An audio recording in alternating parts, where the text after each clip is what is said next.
In this short and easy tutorial, I'm going to show you how to boost your screen presence with OBS. No, this doesn't mean no BS, it is OBS. It stands for Open Broadcast Software.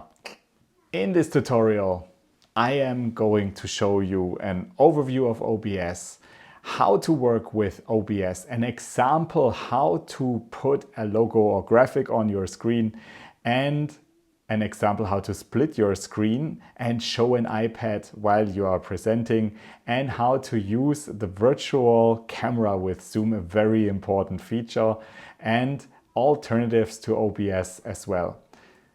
I am using logos and examples for the Napoleon Hill Institute, and I thank my colleague and coach Karem Safra Berra for testing it out alongside with me. If you're interested in what the Napoleon Hill Institute is doing, as well as of any of the software mentioned, just click on the link in the description of this video.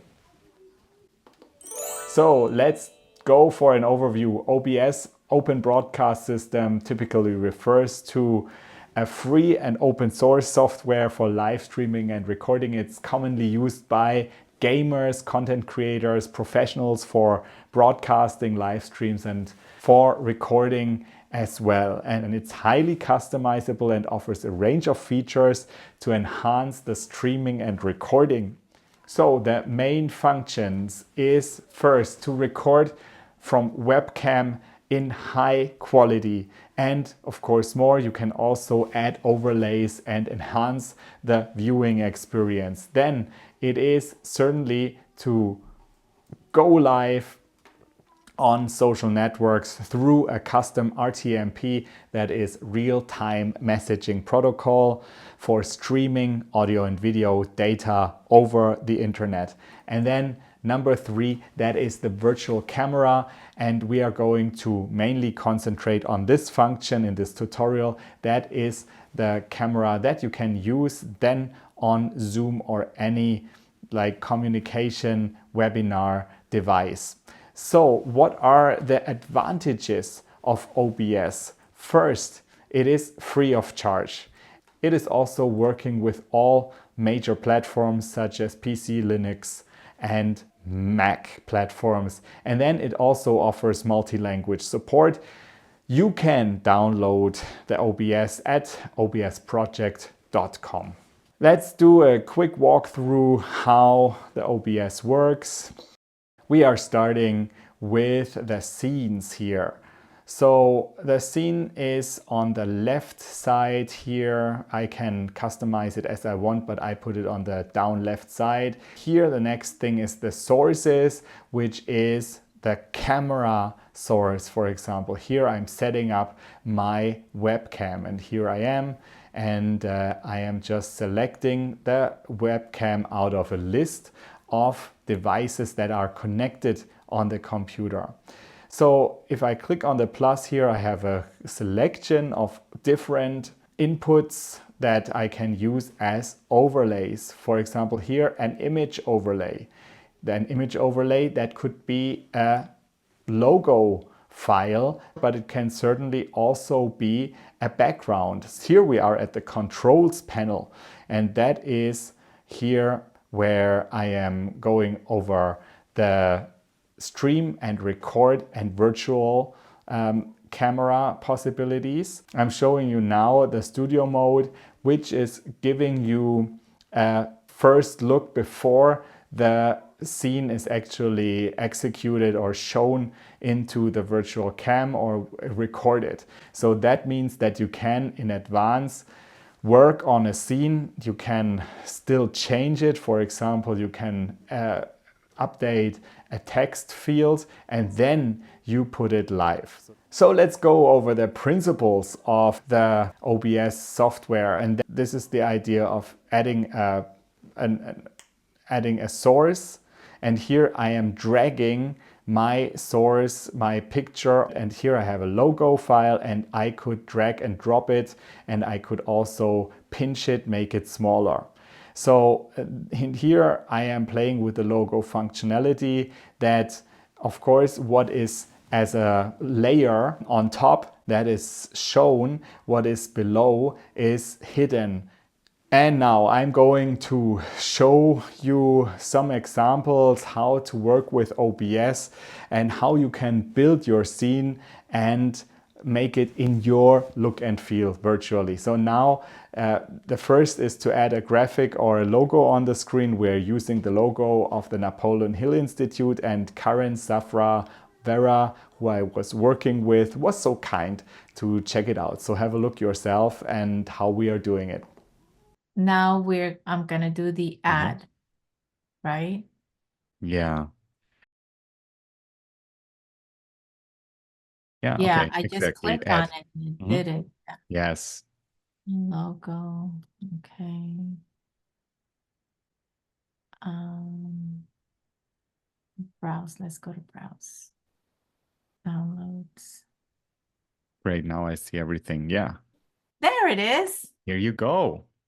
Yay! Nice. What a Okay, so I had to go great down here. I had look. to go to the browse. Yes. Just make sure that the layers are in the right order. Your main image is below and your logo is on top. We're having another look how we made it fit. Or take the video capture device. Can you click on it? The Just video click, capture. it's like video cap. Yeah, that's it. Click on it this here. Yes, Uh-huh. and now drag it down a little bit, like just under, yeah, and now let There. it, yeah, here you go. Yeah.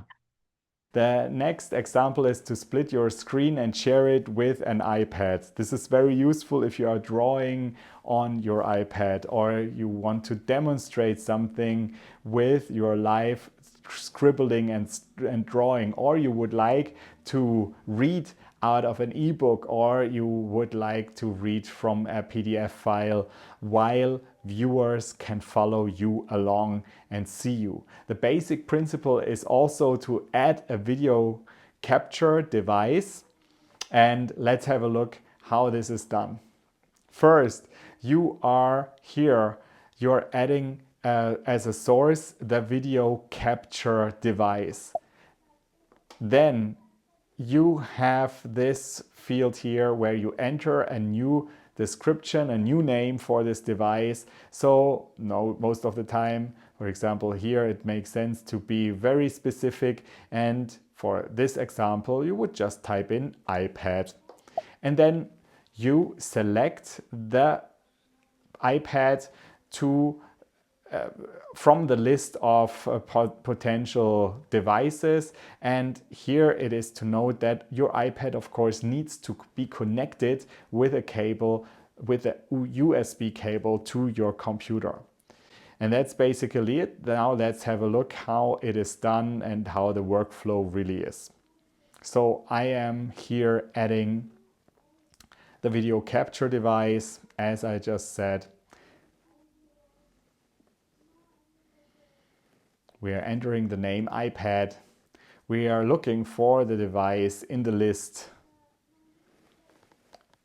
And now when we have found it, so we just click on it. And so as a preset, the 1920 by 1080 or a little bit below is a good size. That's the size how the iPad will be like brought into the main screen, and I am choosing the HD quality 1920 by 1080 as the standard screen resolution. And so what I'm doing now is that I am resizing the iPad to the right fit. And here you see the frame that is in red that shows that it's active, that I can use to like make the iPads bigger or smaller. And here, when I'm pushing the Option key on my Mac keyboard, then I can also here crop the picture frame, and that is just handy because now I have the exact size of this overlay. And here what I'm moving in the back, that's the overlay of the webcam that is right now turned off. Don't worry about that. But here basically now I am quickly getting to the settings here, checking if the size is okay. And so that's basically fine for me now. So I have fit the iPad in, and now I am adding the webcam into it, and the webcam should be besides or behind the iPad. So the iPad partially hides my main picture. And so yeah, so as you can see, everything is very flexible here, so you can move it right along as it until it fits basically. So it is from the handling quite a little bit like a learning experience, but it works. So you always have here also numbers, and here I am now scribbling the stick person that was made famous by Bob Proctor, mindset pioneer, personal development pioneer, and with the iPad, something that by this note also Bob Proctor did with his live video presentations. So that's basically it. Here my iPad appears on the screen. And so now let's have a look how Karen and I worked alongside to make this work for her computer. And thank you. And now the little square, the little red square on top of this iPad screen here, you can use it and you can click on, and that means that it's then active and you can resize it. So you can drag it smaller by clicking on the little square in the corner. Probably it's better to take the corner. Yeah. Yeah. Can you resize it? Yeah. Yes. Perfect. And yeah, Yes. now you make it fit. Wonderful. And the thing that I've just wonderful. Great. Yes, here you go. That looks great. For some reason, like your picture is quite small now. I don't know why, but maybe we have to figure it out later. So don't know why. Okay. Okay. That's good. And now if you click on your screen, okay, it's kind of small. You cannot resize your screen there's no active. Okay. No, I guess no. Could you click on each source and click on the eyeball icon, Oh, which is okay. near the Yes. little lock? And so you just Okay. turn them off. Yeah, that's it. Because then it helps you to know which one is the active one. And what if you click on video capture device 2? Is that your picture? Is that your image? That's my picture there. Yes, exactly. Yeah. Okay, so now you can just resize it Yes. full 100% basically without any. Okay, wonderful. And now there's a little hack, a little trick. If you click on the Option key of the keyboard, Yeah. that's the one next I to the got it. command button.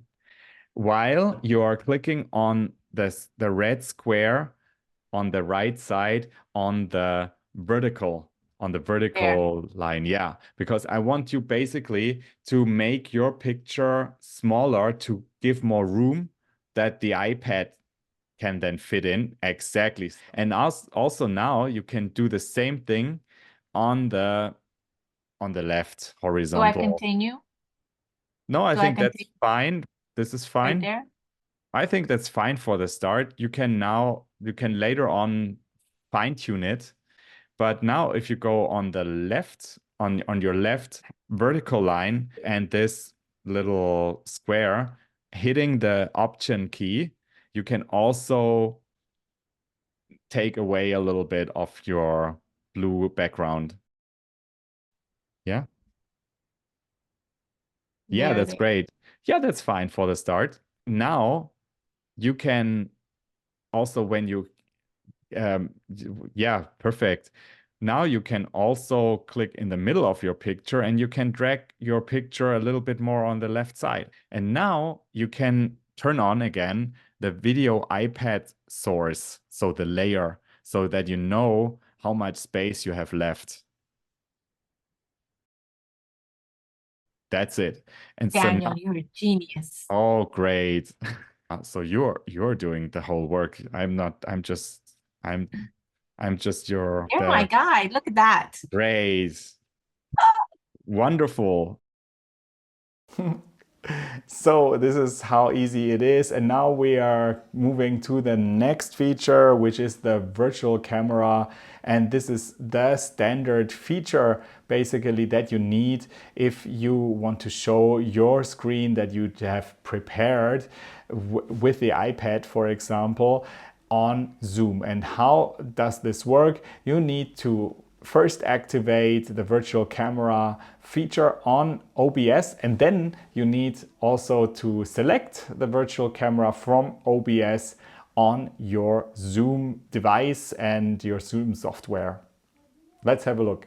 But then you have on the right side, you have controls where I said, hey, switch off the studio mode. If you now click on Start Virtual Camera.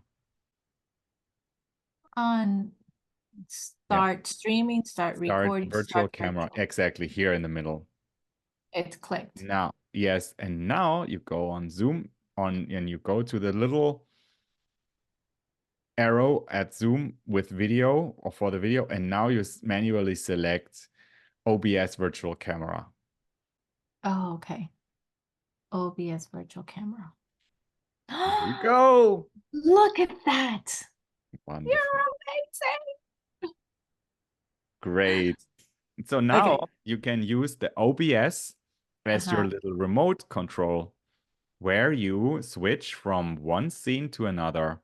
For example, switch to scene, the scene, the standard scene on top and click on.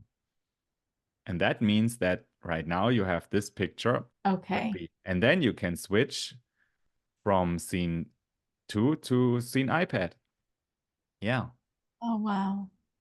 What I'm seeing in your camera when on your main window is like only the scene Actual, that you're yes. showing through the virtual camera.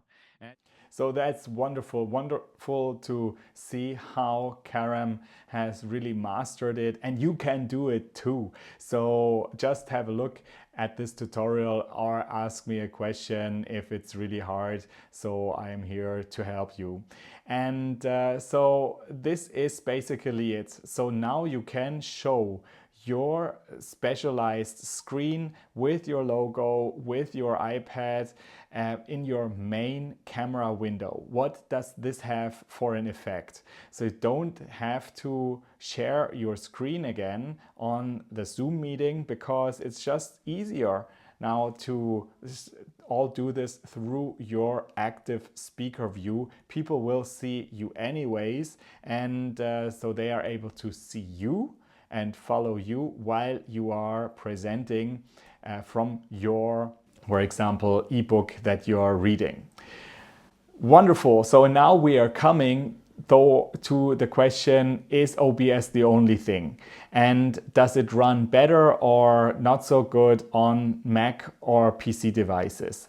It feels like OBS is handled better on Windows computers, but it is actually alike. Mac users have been also using it, and I would say it runs just fine. The issue is somewhere else. It is the usability. OBS does the job fine, but is also limited to just a few scenes that you are basically built, and then they are here to stay. If you have a Mac computer, there is another software that I can highly recommend that is my favorite for the virtual camera, creating scenes, recording and going live, and that is Ecamm Live. Ecamm Live has an interface that is so easy to navigate. Thus, you can create much higher varieties of scenes and more satisfactory outcome, of course. Plus, it allows you to go live on multiple channels at once, to include interview guests and also to record the sources separately, for example, several webcams, but also your combined view, your combined master broadcast that you are producing. So the good news is, if you have now managed to use OBS, you will also quickly understand how to use Ecamm. And if you have a budget to spend $20 a month, it's really worth the investment. By the way, this video was made based on Ecamm, where I recorded the video in one go just by switching the scenes. You can find the partner link to a free trial of Ecamm Live in the description, or just type in ecamm.live-broadcasting.rocks. That is the partner link, and I would be happy to refer you to Ecamm. I hope you liked this short tutorial of OBS and the examples. Thank you to Karem Safravera from the Napoleon Hill Institute for checking this out and for giving me feedback. Congratulations, Karem. So you did such a wonderful job. It was a pleasure to work with you. And please make sure to subscribe to this channel for more video tutorials for your tech set and for your mindset, and to become a life magnet to all of your future clients that are waiting for you and for your special mission and your services that you contribute. So looking forward to seeing you next time. Thanks for your interest. Bye-bye.